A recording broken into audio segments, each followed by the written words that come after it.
Hardy Weinberg. And we will look at math in the context of we know that evolution is always happening. If for some reason there's this idea that evolution is not happening, it's called an equilibrium population. So let's talk a little bit about this. This in nature, in the natural world, cannot happen. And we're going to look at all of the reasons why, and especially we'll talk about a major reason why evolution will always be happening to a population. All right, so one is to maintain an equilibrium population where evolution is not happening, traits and characteristics are not changing, everyone's remaining exactly the same genetics from the parents to the offspring. The thing you cannot control is mutation. How can you control when sperm and egg cells are being made? How can you control the copying of the DNA to make egg and sperm to not make any mistakes in the DNA? You just can't do that. So that's a major issue right there. Two, let's say that you could control gene flow. Remember that gene flow means when you have the same species, different populations. Remember that a population means that your species is a group that lives in the same place at the same time and potentially has fertile offspring. That when you have the same species, two different populations, they're separated somehow, we bring them together, that's called gene flow. That when the population over here meets this population here, they've never met before, when they start meeting and they start mating, the genes from each population will flow together. We could potentially control that. The population size, that you'd have to have a very large population. We could probably control that, potentially. All mating would have to be random, and everyone mates.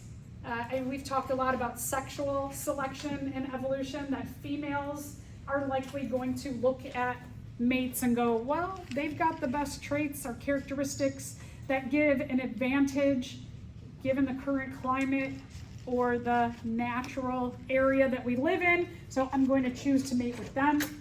That is usually a driving force. But if we could control like forcing mating partners that are randomly chosen and making everyone mate, which we know not everyone mates because not everyone has advantageous traits. So we potentially could sadistically control that. And then it would have to mean that there's no climate change at all. That the environment is not changing and that everybody is favored given the current environment, which again, the likelihood of that happening is slim to none. So even if we could control, maybe we could control all this happening in a lab, we can't control mutation. So we know that evolution is always happening in a population. The idea of this equilibrium population, it just can't exist.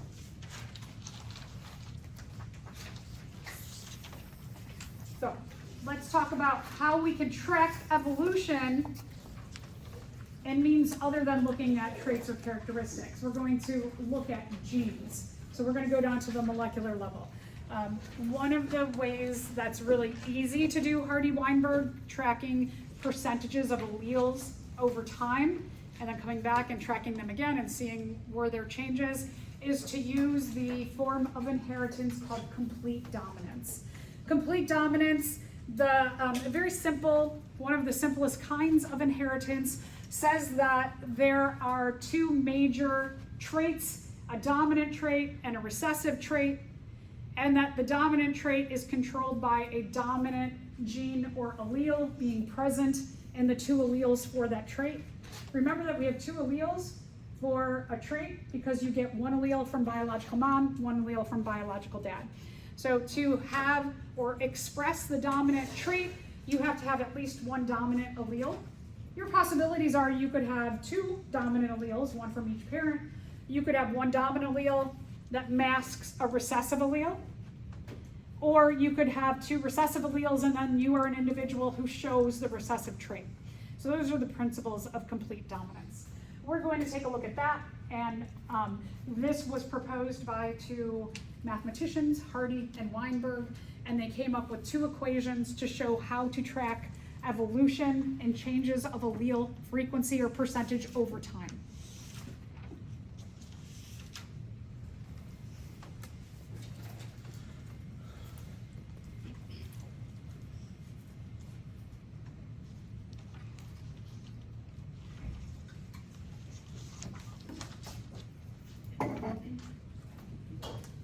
All right, so let's take a look at the two equations.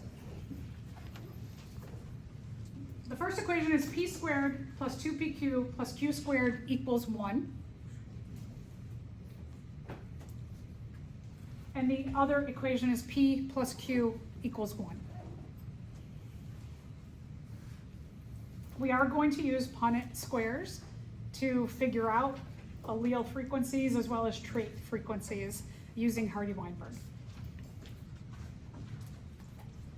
When we're thinking about alleles in terms of complete dominance, when we look at this equation here, the p squared plus 2pq plus q squared equals 1, this refers to genotypes. A genotype is the two alleles that make up the trait or the gene. Remember again, you have two because one comes from biological mom, one comes from biological dad.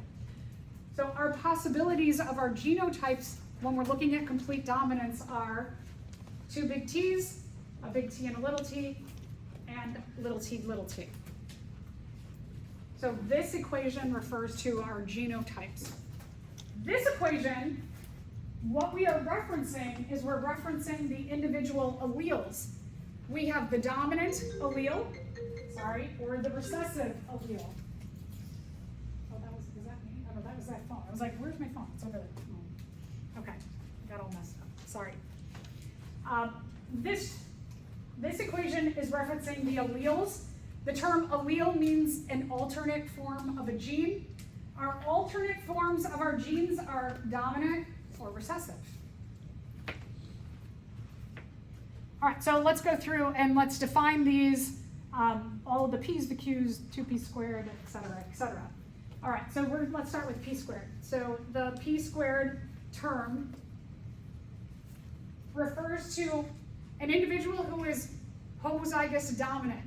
They have the homozygous dominant genotype, which is big T, big T. The term homo means same or similar. Remember, we talked about homologous structures. They are structures that we find that are similar or the same across organisms who share a common ancestor. We also talked about homologous chromosomes. You have two of each kind of chromosome that have similar gene banding patterns that you get from your biological mom and your biological dad. So this first part, HOMO, just keep that in the back of your mind. When you see that, it means same or similar. P squared refers to the homozygous dominant genotype. A genotype is made up of two genes or alleles. We take the genotype and we translate that into what does the genotype equate to in terms of a trait. What do they look like? Phenotype means the physical expression of the genotype. So let's take the genotype and code it into what does it look like? Or what is the internal physiology, or what is the behavior as an outcome of that gene or genotype? An individual who's homozygous dominant will express the dominant phenotype. 2pq is what we call the heterozygous genotype. Hetero means other. You have two different alleles. You have a dominant allele and a recessive allele. Hetero meaning other or different, right? Homo same, hetero different. Two different alleles make up this genotype.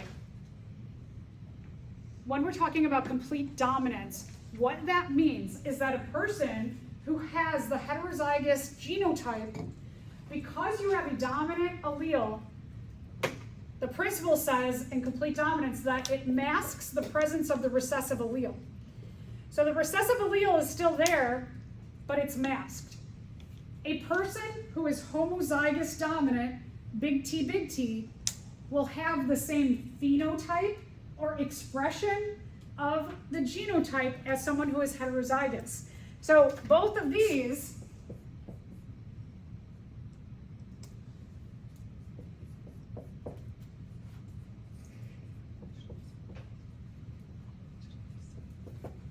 look dominant.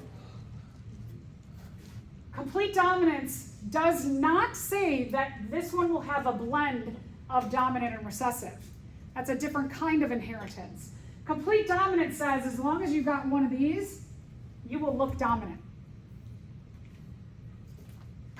So heterozygous will also express the dominant phenotype. They'll have the dominant physical expression of the trait.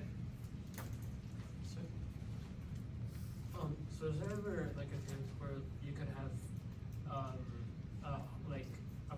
an upper and lower genotype? Like, say you have an upper and lower case T, but it still would look recessive? No. No, it will not. Not with complete dominance, no. There's other kinds of inheritance where they do a blending, where these two will blend, but not when we're talking about complete dominance.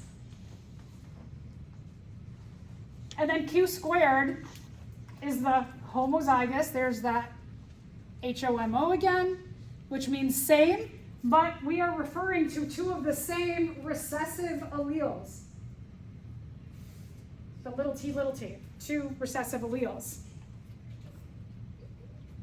So here's the first case where we see the expression of the recessive phenotype.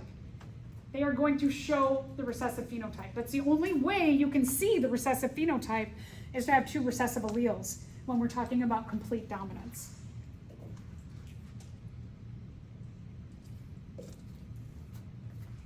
All right, so let's talk about P and Q. P is the frequency of the dominant allele in the population.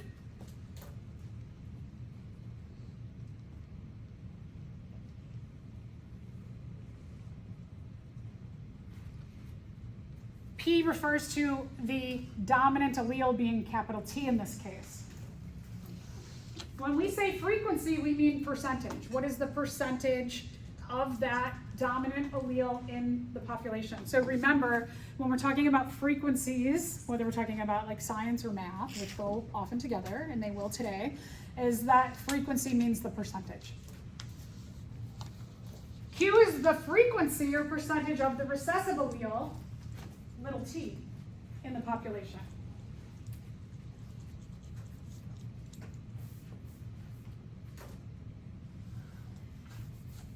I will say to you all, it is in your best interest to put your phones away and really pay attention to what we're doing here, because we are going to do a whole lab on this. So if you think you can teach it to yourself, well, more power to you.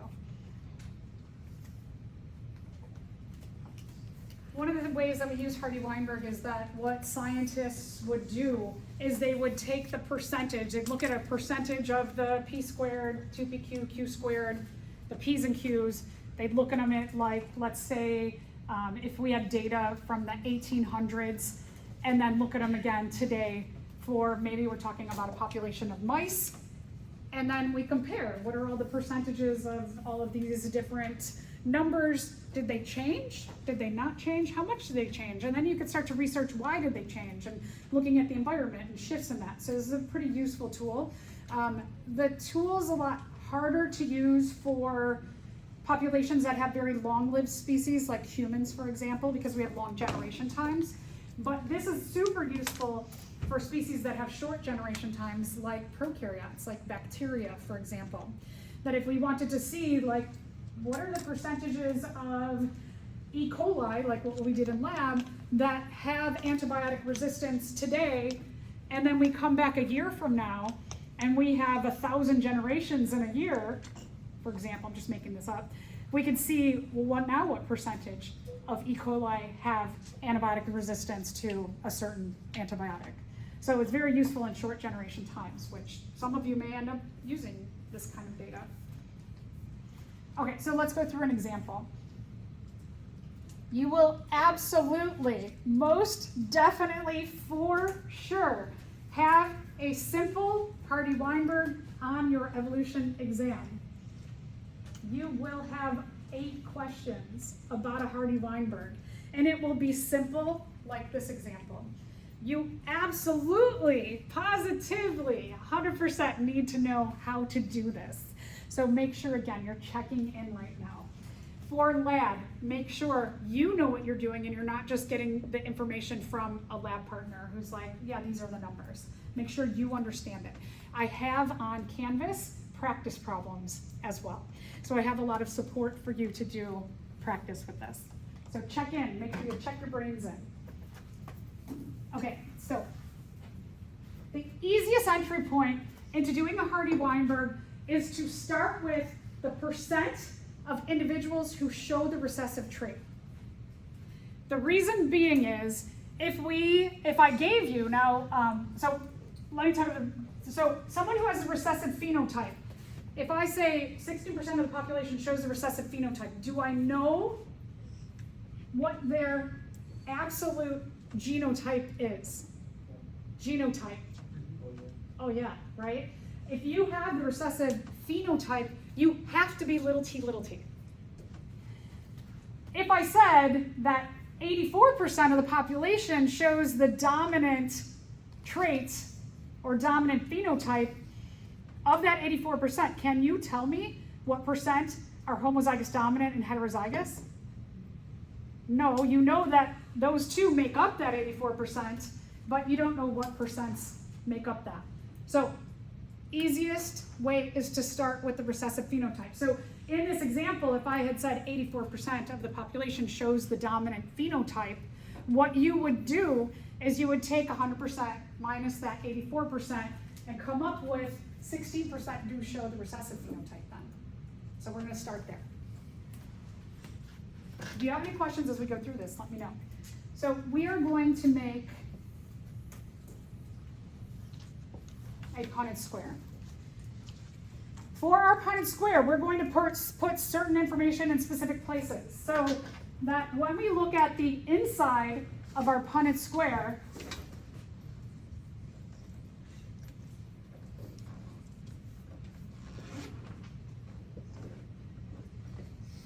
we are going to put inside our Punnett square, you are always going to put p squared here, one of your 2 PQs here, the other of your 2 PQs here, and q squared here, always.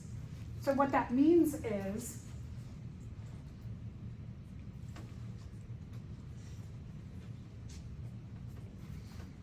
when we translate our p squareds and all of our p's and q's into the genotypes, we know that this block will have the percentage of homozygous dominant. When we add these two together, they become our 2 PQs. They are our heterozygous genotypes. So the equation of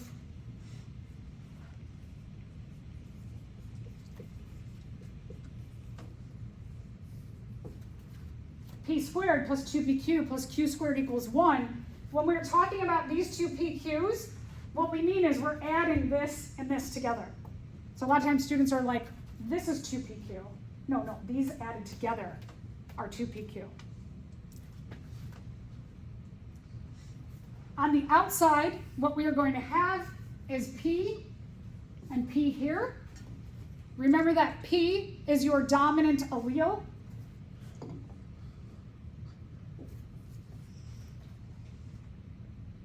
And Q will go here and here. And Q is your recessive allele. This is all in frequencies. So this is the percent of the recessive allele, percent of the dominant allele, percent of the dominant allele, percent of the recessive allele, percent of homozygous dominant. Add these up to get the percent of heterozygous, and this is the percent of the recessive allele. So, excuse me, the recessive trait. So, for recessive trait, we've got that, right? It says 16% of the population exhibits a recessive phenotype, which is the expression of the recessive trait. The only one it can be is Q squared. So it goes here. So we're going to take that 16%, we're going to change it into a whole number, which will be 0.16. Having that, we can get the rest of the numbers. So we're going to work our way around, and we're going to figure out all the other numbers. So here, if I'm keeping track, and I'll put the other equation, is I want to make sure that I'm doing my math correctly. So at the end of doing this Hardy-Weinberg and starting with this one little piece of data, I'm going to be able to check my work that I did everything correctly by making sure that this, and this equal 1, and that this and this equal 1. So it's kind of nice. I like when math has a way to check yourself right built into it all. All right, so we start there. So I answered this question, right? 16% as a decimal represents which one?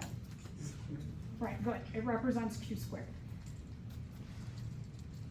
I'm trying not to answer the questions ahead of time. I'll try. Okay. So now that we have Q squared, 0.16, we could take the square root of that and get Q. Ah, I like it, right? All right, so Q squared, we can solve for Q. We're going to take the square root of Q squared. So that gives us 0.4 is Q.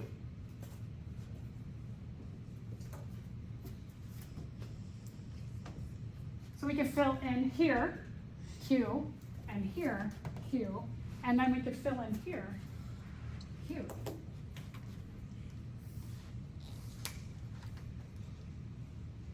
All right, of these equations, we're ready to solve for one of them. Which one are we going to use? We're going to use this one and get a pertinent piece of information, or this one? Which one are we going to use? B. Yeah, good. Okay, so B, we're going to arrange that. We're going to rearrange that so that we can take 1 minus P. We can move P over here, make it a negative. 1 minus P will give us Q. Or sorry, 1 minus Q gives us P. Sorry, I was doing my math weird. Okay, so P equals 1 minus Q. If we plug that in, right, we change this over to 1 minus 0.4 equals, we can solve for P then. We love math.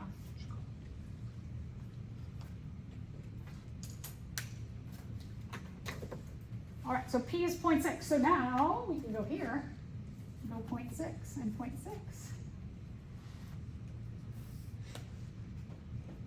Now we've got all the things on the outside. And the way that a Punnett square works is that we take our value on the side and it goes across and across, right? Our value on the side goes across and across. Our value on the top goes in the boxes straight down. And our other value in the other column goes in the boxes straight down. So now we can just like multiply everything out.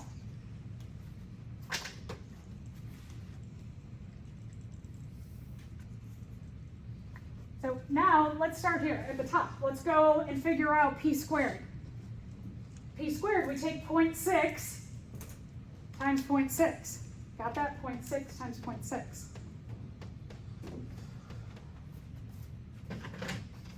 So,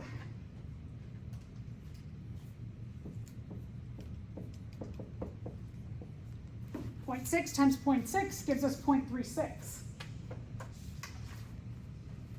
And then I can put that in here. And so now we've got some, if you want to do your math this way and add these two together, and then subtract them from 1, you could figure out your 2PQ. You'd have to divide that number by 2 to get each of these individually, or we can just do it nice and easy and multiply them out. So 2PQ, what does that equal? What's 2PQ, not 1, what's 2PQ? Like 40. Okay, so remember you're taking, when we do our PQs here, remember this, you're taking 0.6 here, bringing it over. Our 0.4, we're bringing it down. And then if you're going way, you said it's 0.48, but we have 2 boxes that are 0.24, right? So now that's one of our PQs. It's just one PQ here. We have another PQ to figure out. So we're going to take our 0.6 and bring it down. Our 0.4 here, bring it over. Aha. So now, when we fill in our information here, our 2 PQs, we're adding up 0.24 plus 0.24. 2 PQs. PQ plus PQ.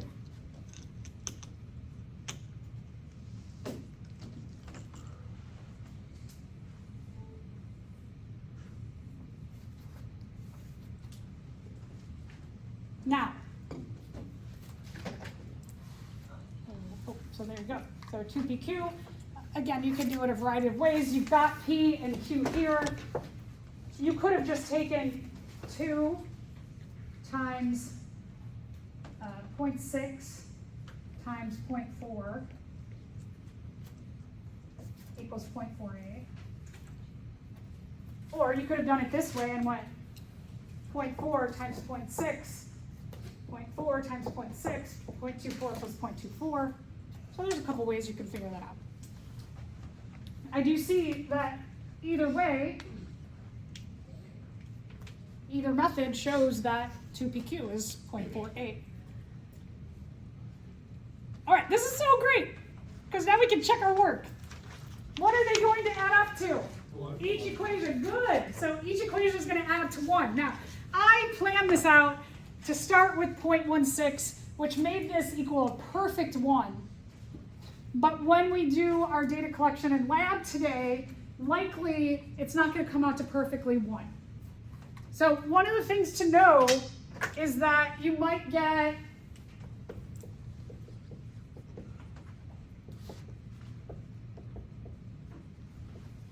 something like that.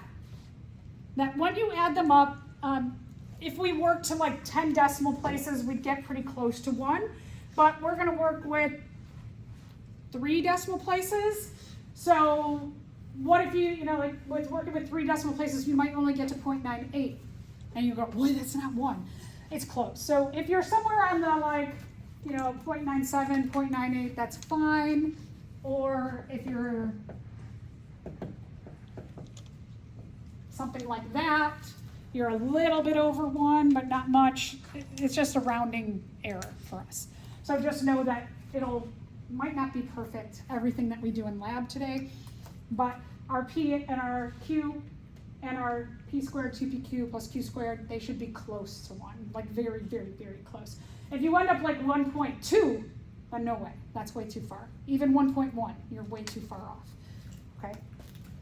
All right, so if you want to take like a picture of this before we move on, I suggest you get out your phones, take a picture.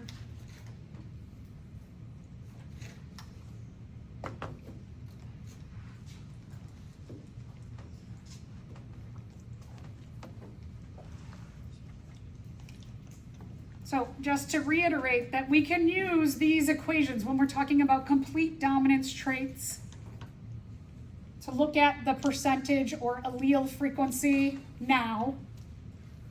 And then we can come back many generations later and see how much it changes. I mean, you technically could come back in like 5 generations, but you'd have to do it to a really long decimal place. So it could work for shorter generations, but you maybe have to do it to like 20 decimal places to see some kind of like little tiny change. All right, so evolution at its core, evolution is about, do you have an advantageous trait or not? Is it easy to survive in the current environment or nature? Does nature select for you right now, given your current traits? And we know that traits are based in genetics. They're heritable. Remember that evolution is based in heritability. What traits or genes or DNA you inherit from your parents. That at the core of evolution is that we're looking at changes in simple little allele frequencies over time. Okay, let's move on. This next part of lecture, we're going to talk about speciation. So this, I think, is pretty interesting, how species are isolated from one another and can't mate with an organism outside of their own species. So let's talk about this term species. There are many different definitions of species.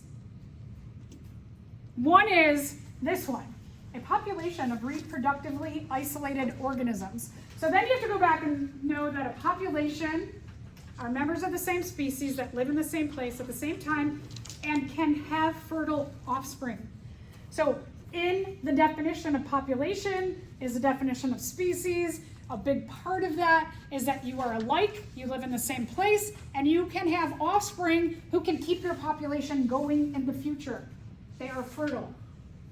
That's what reproductive isolation means, is that if you, potentially, you could go to the zoo and you fall in love with a chimpanzee who shares about 98.5% of our DNA, and you get a job at the zoo and you're like, I love you, chimpanzee, and you mate with that chimpanzee. Can you have a fertile offspring with that chimpanzee? No. That 1.5% of DNA that's different, I know it's kind of funny to think about, and kind of weird, but that 1.5%, just 1.5%, isolates us reproductively from chimpanzees. That we cannot mate with them because we have enough DNA, just a little bit of DNA difference. Means that you could mate with, you potentially could do the mating, right? But can you have an offspring who is fertile? No, you can't.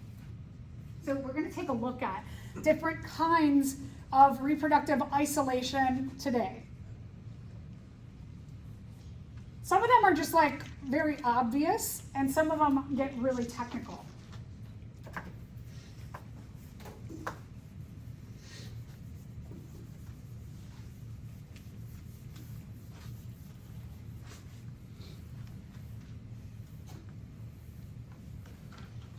All right, so reproductive isolation.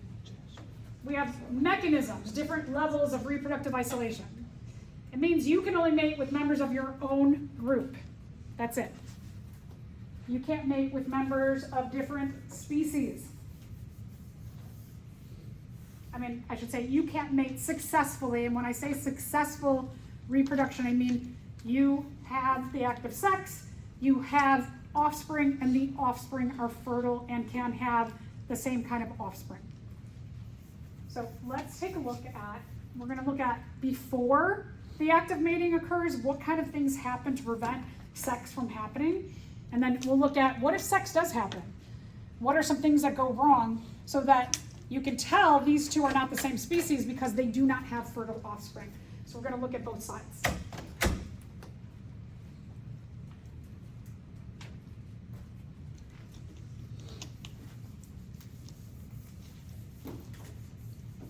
There are species of birds who are very genetically similar, and yet they still can't have fertile offspring.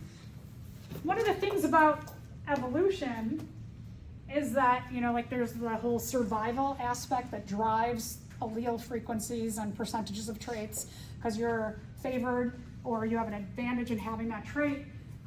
We spend a lot of time surviving, and if you have time, you can reproduce. So these reproductive isolating mechanisms allow us to just not waste time mating with a bunch of random other species, because we don't have that much time, right? You gotta worry about surviving. Is that big focus allows us to just, or makes us not waste time. So first I want to talk about what are called the pre-mating or pre-zygotic mechanisms that isolate us from other species. Pre-zygotic means that no sperm and egg come together. It's before sperm and egg can ever meet. So there's no sex happening here. All of these are different ways to prevent the act of sex from happening.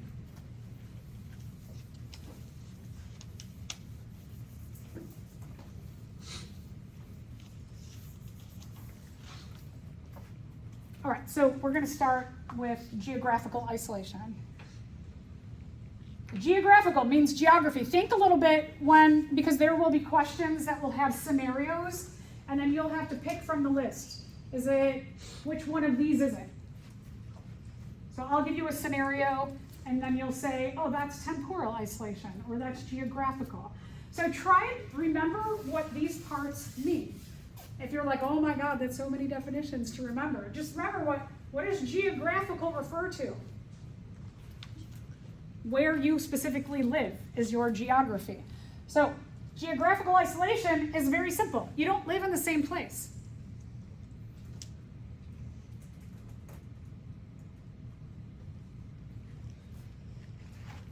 So like your chimpanzee, right? They live in the zoo, they're in some like enclosure, you can't get to them. You're geographically isolated from them. Could be turtles that are very closely related. A turtle lives down here in the stream, another turtle lives up here in a pond in the mountains, and if they never come out of their geographical places where they live, they're not going to mate. So that isolates them. Ecological isolation is a little bit different from this. It kind of is geographical, but it just means that you never run into this other species in your daily life, because you just do different things. So I'm sure all of you at some point in your life, and maybe here at Moraine, sit down next to someone in class and you get to talking and you find out they live a block away from you. Your whole life, they've lived a block away from you and you have never seen that person before. Why? Because you just do different things, right? You might live in the same geographical area, but you do so many different things that you just never run into them. And so same thing for species. Their niches are so different that they just never run into each other. And so that prevents them from reproducing. So this is like a niche isolation issue.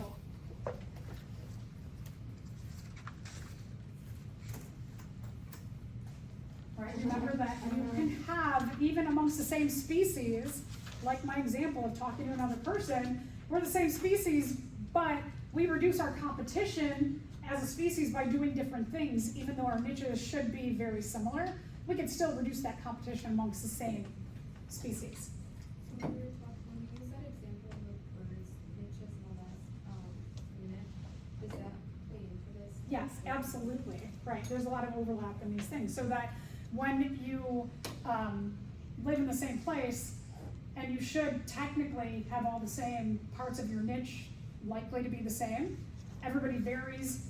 And even amongst individuals in a species, we start to vary our niche parts so we don't have intense competition and allows us to survive. So there's that survival thing at the root of something like ecological isolation. Yeah, good. All right, temporal isolation. Temporal means time. You don't mate at the same time of year. You don't mate at the same time of day. You only mate when this particular flower is growing. So your timing is off. There can be a lot of different reasons. For our area of the world, there's a lot that's tied to the seasons. In the ocean, It could be tied to different phases of the moon and brightness that you get triggered. Your behavior for reproduction gets triggered when the moon's really, really bright, or when the moon's really, really dark, or when it's kind of halfway. Could be temperature, that a temperature change triggers you. Could be your own metabolism. It could be the environment. So there's a lot of reasons for the timing to vary depending on species. Behavioral isolation. So when a lot of especially animals go to mate, the males will do all of these really wild dances and behaviors to attract the female. These are hysterical. If you're ever just like, I want to be cheered up, Google mating behaviors of animals, and you'll see like they get really wild. So they're, males will do this whole thing where they're like, it could be a bird and it's doing this dance, and the female's like, no, right? So different species are not going to understand the dances. Even within a species, let's say that the bird's like really, really short and has a short wingspan, the female might be like, no, not as impressive as the male who has the big wings and he's doing this dance and he's got really big wings, right? So there could be different reasons for why the dance doesn't look quite right. Fish do these swims. I'll come back to this at the end because they're pretty funny. Fish will do these like wild swimming things, and they swim around the females. Sometimes male lions will bite the female. I guess the male who doesn't bite as hard, or maybe does bite really hard, you're like, yeah, they can bite my back really hard while they're mating with me. So you're gonna choose them because they're more ferocious, right? Imagine that you had to think of that. So a lot of different mating behaviors. Mechanical isolation, the parts don't fit. So like a little tiny monkey like this, do you think that a female monkey who's this big is going to have sex with a male elephant whose penis is twice as big as her? No, that would just get smashed by the whole penis, right? So the parts have to be able to fit together.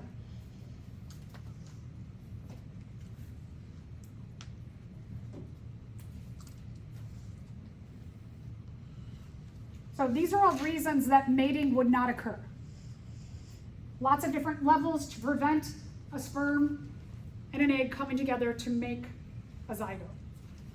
Pre-zygotic isolation, pre-mating isolation. All right, now let's say that you and another individual, you mate at the same time in the same place, and you do kind of similar niche things, and your parts fit, and you like their behaviors, and you can have sex. That does not guarantee that you will have a zygote or fertile offspring. So let's look at what we call the post-mating or post-zygotic mechanisms. Okay, so it could be all the way to the end that you make an offspring and then they just stop developing. Or it could be that you make an offspring and the offspring lives successfully but cannot have its own offspring, that it is not fertile. So we can go to many different levels. So this is where it gets a little bit more technical, and we start to look at why they can mate but they can't successfully have fertile offspring. All right, so what is called gamete incompatibility. The term So does things like, when it comes to like medical things like miscarriage and stuff count as this? Or? Miscarriages could be by different species getting together. Miscarriages, so about 1 in 5, like for humans, 1 in 5 pregnancies on average results in a miscarriage.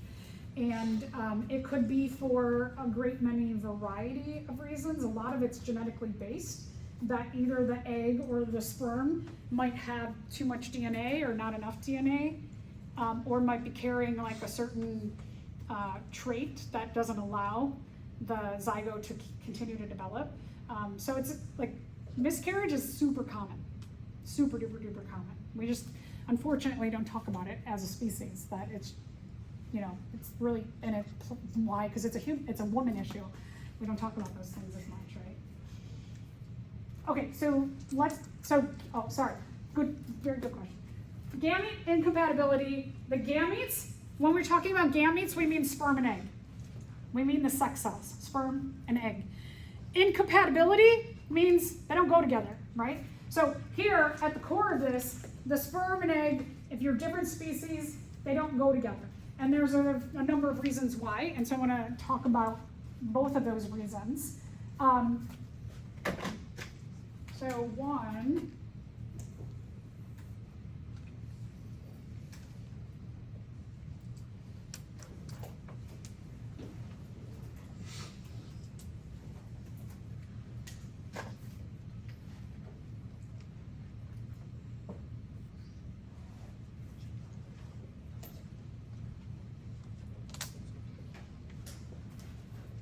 all right, so let's say we've got two different species here, and this one has 22. The egg species, the individual who has the egg or is contributing the egg has 22 chromosomes in their egg. So their chromosome number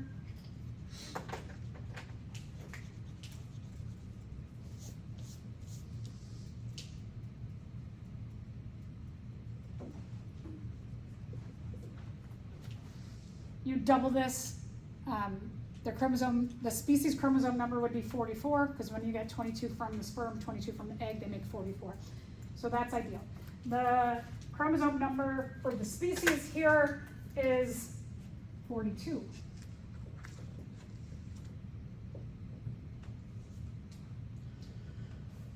All right, so there's one thing that we can see is that if the two of these got together,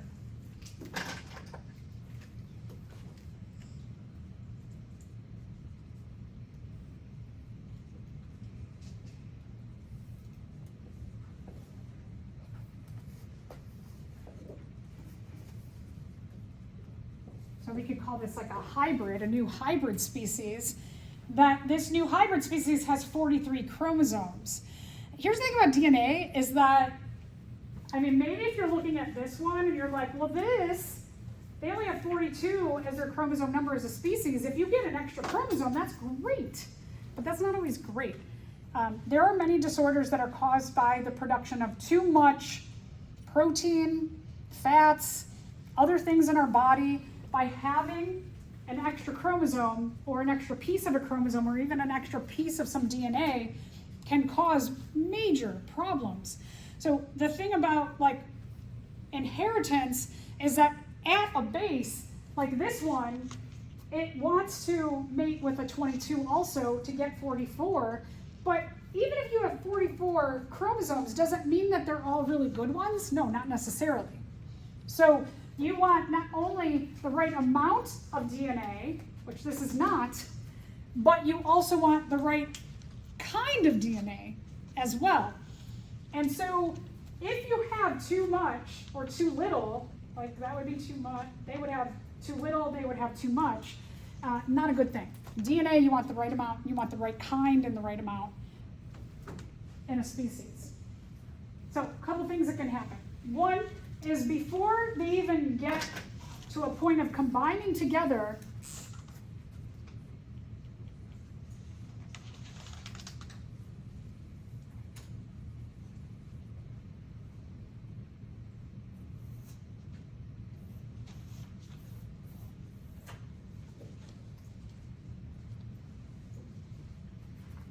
on the surface of all of our cells, we have these different kinds of glycoprotein attachments. We've got ways that, like our white blood cell, so like you have a white blood cell,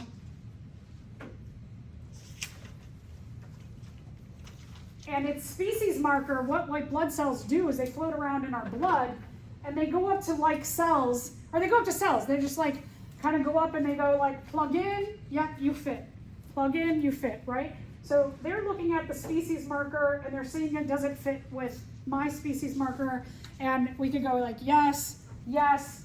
When this tries to fit into here, it doesn't fit. So because they don't fit like two pieces of a puzzle,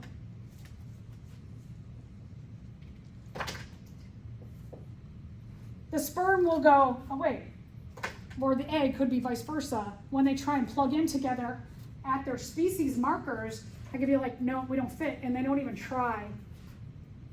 The sperm doesn't try to fertilize the egg, or the egg doesn't allow the sperm in. So one is that kind of that binding level of the species surface markers. If they are not close, then it's going to just, everything stops there. So that's one basic issue.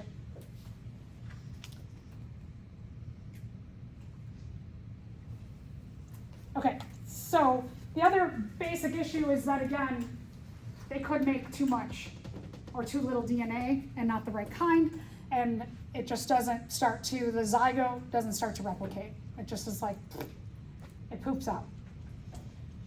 Okay, so let's go to the next level. Hybrid inviability. If something is inviable, it's not good, right?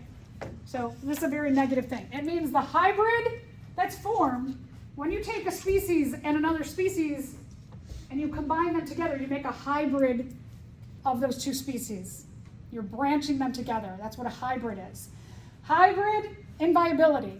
The branching them together to make the zygote craps out. Doesn't become viable, doesn't end up becoming an adult, a juvenile, etc., a baby, whatever you want to call it, a fetus. So fertilization can occur,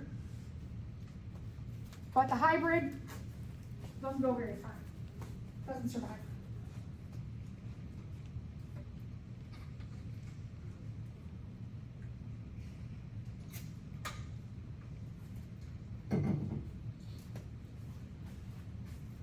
So this is likely more this level, where it's like not enough DNA, not the right kind of DNA, too much DNA, and it's very likely that the chromosome numbers and the chromosomes and the DNA is like, nah, it just doesn't suss out to be what that species, one species needs and the other one has too much, not good.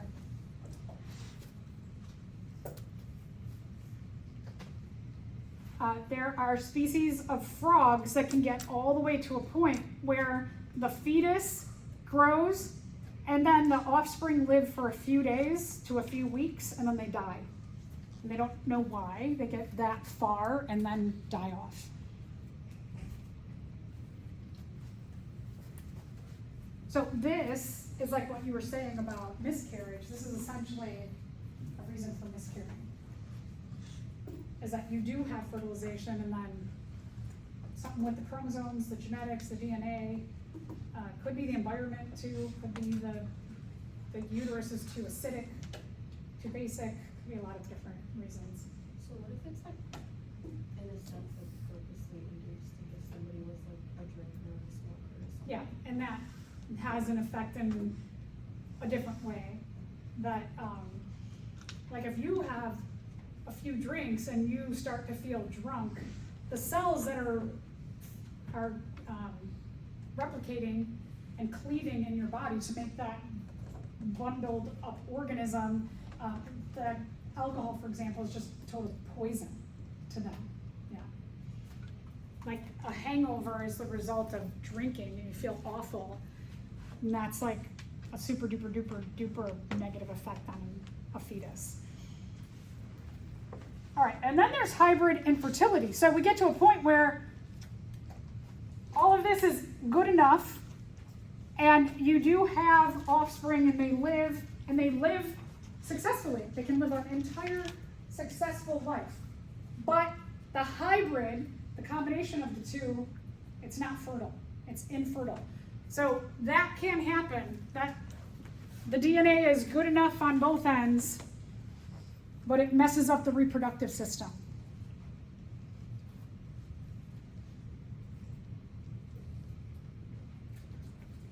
So there's a bunch of like different examples of this. There's lions and tigers. I can't remember, it's a female lion and a male tiger, or vice versa. One's called a ligon and the other one's called a liger and a tigon. Yeah, thank you. So that could be one thing. It depends on the male, which one's the male and female. And then there's also the horse and a donkey. they can have an offspring called a mule, but the mule's sterile. So there's a number of different cases that this happens. All right, so those are all ways that we can separate species for different reasons. Let's take a look at this question. Fruit fly species all look more or less alike, unless you start looking under the microscope, then you'll see. If you have a male and a female fruit fly, how can you prove that they are the same species? I should say support that they are the same species. All right, so can you determine the base sequence of the DNA of their chromosomes? I mean, maybe you could do that, but that seems like that would be like really expensive and hard to do. Examine them closely with a low-power microscope, comparing their physical characteristics to published species key lists of characteristics. I mean, maybe, but what if they look really, really, really, really close alike? Then you might not know. If they perform the act of mating, are they the same species necessarily? Not necessarily. If they mate successfully and their offspring can also mate successfully, all are the same species. What do you think of that one? I like that one, right? Because it's not only that they can mate, they can have offspring, and the offspring can have offspring. So that one sounds good. If they both asexually reproduce, this is just a distractor, so no, we don't even have to go any further than that. So D is correct. So the for sure way that you can show evidence that two individuals, a male and a female, are the same species is watch them mate, look at their offspring, take their offspring, mate them also with the same, what you think is the same species, and then if they have an offspring, then you know you've got the same species. All right, so then if we go the other way, so this all prevents it, right? What if you get to a point, I mean, we just said like all these things separate us from one another, right? So how do we get new species then? So we have this process called speciation. Essentially, it's the way that natural selection works.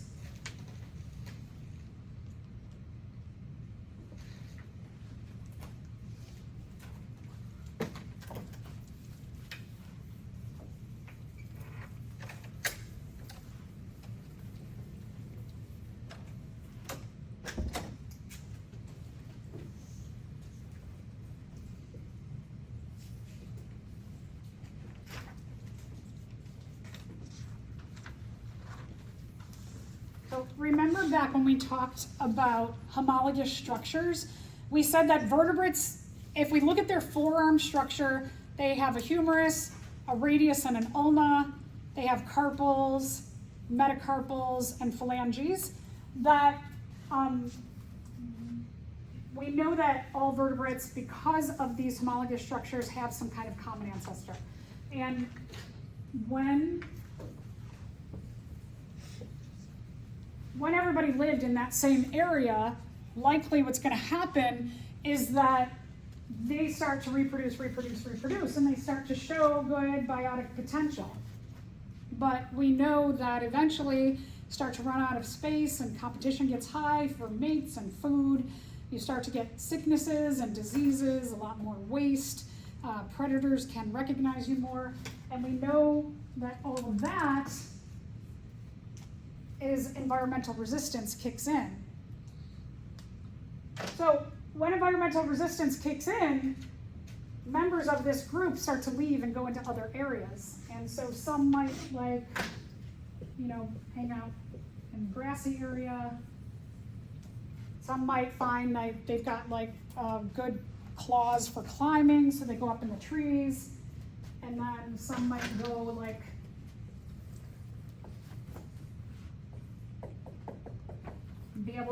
they're really light, so they go up into the sky and they can fly, and then eventually some can go maybe into the water. And so that when you have this environmental resistance start to block the biotic potential of organisms, and they start to move into different areas, they're all starting to experience the process of natural selection differently because they're going into different environments. So the traits that are favored here, when they all live together, are going to start to become very different in what's favored in the different environments. And when this happens and they start to go into different environments, let's say that eventually, like, maybe they're gonna have, I don't know, they run into each other, right? These guys come out of the sky and they go down to the grass and they're like, hey, you look like me, let's mate. If they come back together and they can mate and they can still have fertile offspring, then they're still the same species, but it can happen that so much time has gone by and the environment has influenced both groups to have different traits that are advantageous for these two different environments, that when they come back together, that maybe they can't mate at all, maybe they don't recognize the behaviors, and all those pre-mating and post-mating mechanisms can start to kick in.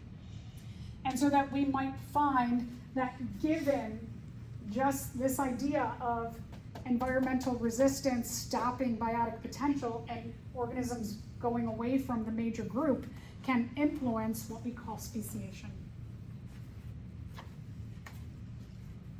All right, so it really depends on two processes. One is isolation.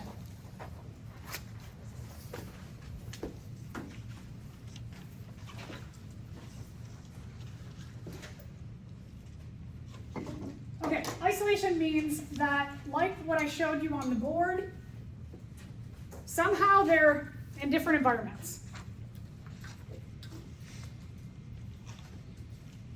They experience natural selection differently, and they might change drastically over time. This could be influenced. It could be like this. It could be the environmental resistance that I talked about. They do get crowding, and it's not a good situation, and they just go off on their own. It could also be that,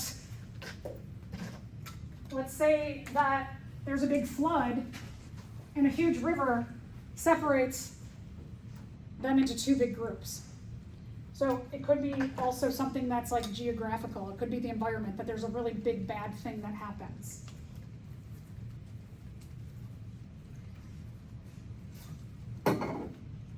Genetic divergence, remember, genetically they're moving away from each other.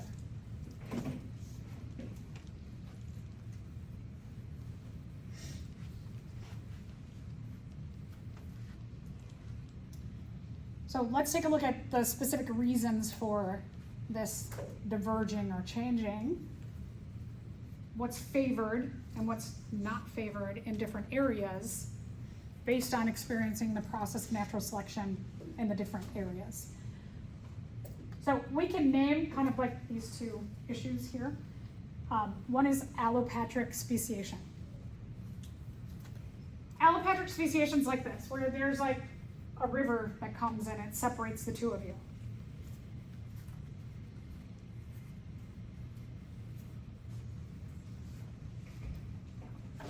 Yeah.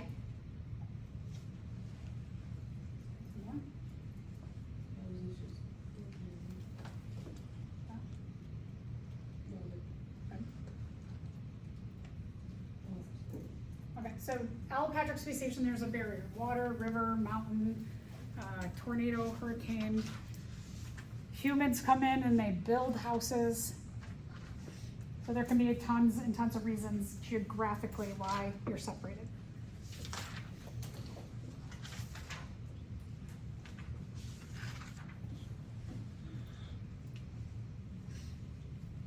So let's say that this is a river and it divides you, and this part of the area where you lived was like really, really high land, and this was really, really low land. But in the lowland, they get this shade from the mountain that's over here. There's a mountain. And so they have a lot more, they experience a lot more shade underneath the mountain, and they have a lot more sunlight. So over here, having more sunlight, it would be more beneficial to have like maybe thinner fur or maybe darker skin coloring, things that benefit you from being in the sun all the time. Over here, where you have a lot of shading from the mountain, probably beneficial to have like thicker skin or a lot of fur on you, maybe have shorter ears so you're not generating heat off your head so much. So living in a colder environment, what's favored, what traits are favored are going to be very different from living in a hot environment. It could be as simple as that. This barrier prevents gene flow. Remember, gene flow is when a population shares It's DNA, it's genetics as a group. This blocks the flowing of the genes, which means no reproduction can occur. That's allopatric speciation.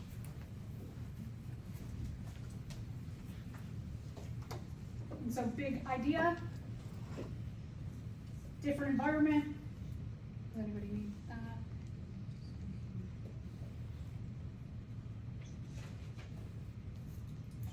Different environments are caused by this geographical barrier, which means the process of natural selection you're going to each experience independently and differently. And it really just means like what advantageous traits are over here may not apply over there and vice versa.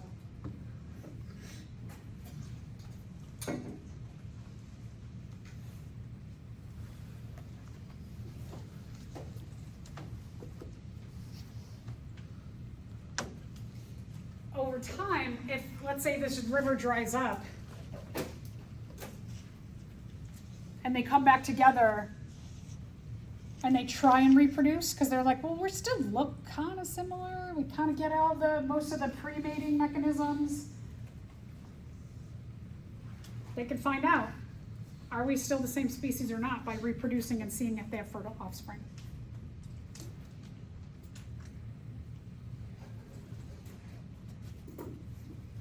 So that's allopatric speciation. The other kind is called sympatric speciation. Oh, sorry, I have a picture of it. Okay, so in this picture, they're all living on this island, and then a number of them hop on this log, and they're like, oh, this looks fun, let's hop on this log. And then they get taken all the way over to another island, and for whatever reason, this brown color is more favored over here, and the green color is more favored over there. And over time, they may experience issues of the environment differently, who's favored, what traits are favored, what's not. And if they come back together, they can't mate, they're different species again. Or different species, I should say, not again. Sympatric speciation. This is more of an ecological issue. Nothing blocks them from seeing each other. In fact, they might live right in the same area. So now this really relates to niche specialization, that if you're in an area and environmental resistance starts kicking in, a number of things you can do is, let's say you don't have the ability to get out of that area, but what you can do is start to change your niche a little bit here, a little bit there, to reduce competition with members of your same species. And by doing this niche specialization, like you and meeting someone who sits down next to you, who lives a block away that you've never met before, you just start doing different things in the same area, and you never cross paths anymore. So you don't compete anymore. So sympatric speciation is like niche specialization, that you reduce your competition by specializing in different areas of your niche. And evolution's good with that. Evolution is like, yeah, less competition favors organisms. It makes you survive easier. Makes you have more time for reproduction. So it could be something like this, where you have two trees that are right next to each other, and you have one species of flies that likes the smaller apples and ones that like the larger apples. And so these ones, maybe they're a little bit smaller in size, they stick with the smaller apple tree, and the ones that are a little bigger in size stick with the larger apple tree. And they live right next to each other, but they never interact. They could, over time, become different species. All right, let's stop there.